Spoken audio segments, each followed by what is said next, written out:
Hello friends, మీకు తెలియని ఎన్నో ఆసక్తికరమైన విషయాలను చెప్పడానికి మీ ముందుకు వచ్చేసా. నా పేరు తేజ. మీరు చూస్తున్నారు manufacturing with Teja YouTube channel.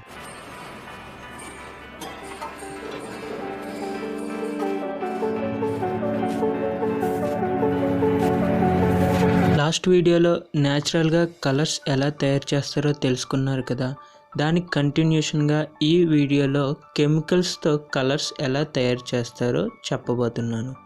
మనం వాడే కలర్స్లో మ్యాక్సిమం 90% కెమికల్స్ని యూజ్ చేసి తయారు చేస్తారు. ఫర్ ఎగ్జాంపుల్, ఐరన్ ఆక్సైడ్ నుంచి రెడ్ కలర్స్, కాపర్ కార్బోనేట్ అలాగే సోడియం కార్బోనేట్ని కలిపితే బ్లూ కలర్ వస్తుంది. అలాగే యురేనియం, క్రోమియం వంటి కాంపౌండ్స్ నుంచి ఎల్లో కలర్ వస్తుంది. టైటానియం డయాక్సైడ్ నుంచి వైట్ కలర్ వస్తుంది. కేడియం కాంపౌండ్స్ నుంచి ఆరెంజ్ కలర్ వస్తుంది. కార్బన్ కాంపౌండ్స్ నుంచి బ్లాక్ కలర్ వస్తుంది.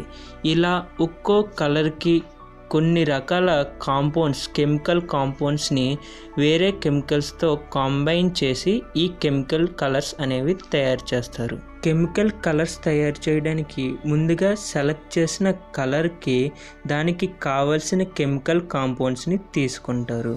ఈ కెమికల్ కాంపౌండ్స్కి వాటర్ అలాగే కొన్ని రకాల కెమికల్స్ని యాడ్ చేస్తారు. ఒక్కొక్కసారి కొన్ని కలర్స్కి యాసిడ్స్ కూడా కలుపుతారు. ఇలా కలిపి ఫామ్ చేసిన ఒక లిక్విడ్ నుంచి ఫిల్టర్ చేసి హీట్ చేసి కలర్స్ అనేవి ప్రొడ్యూస్ చేస్తారు. ఇలా ఈ రియాక్షన్ ద్వారా తయారైన ఒక సొల్యూషన్ని పౌడర్గా కన్వర్ట్ చేసి కలర్స్గా మారుస్తారు.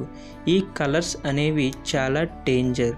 కానీ మనం హోలీ పండగలకి కానీ వేరే ఇతర పండగలకి ఎక్కువగా ఈ కెమికల్ కలర్స్నే యూస్ చేస్తున్నాము.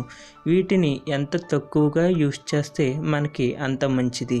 ఎందుకంటే వీటిని తయారు చేసే కెమికల్స్ అనేవి మన కళ్ళకి అలాగే మన ఇంటర్నల్ బాడీ ఆర్గన్స్, ఊపిరితిత్తులు, గుండెకు చాలా ఎఫెక్ట్ అనేవి చూపిస్తాయి. వీటి బదులుగా లాస్ట్ వీడియోలో చెప్పినట్టు న్యాచురల్ కలర్స్ని తయారు చేసుకుని మనం వాడుకోవచ్చు. దానివల్ల హెల్త్కి ఏమీ ప్రాబ్లమ్స్ ఉండవు.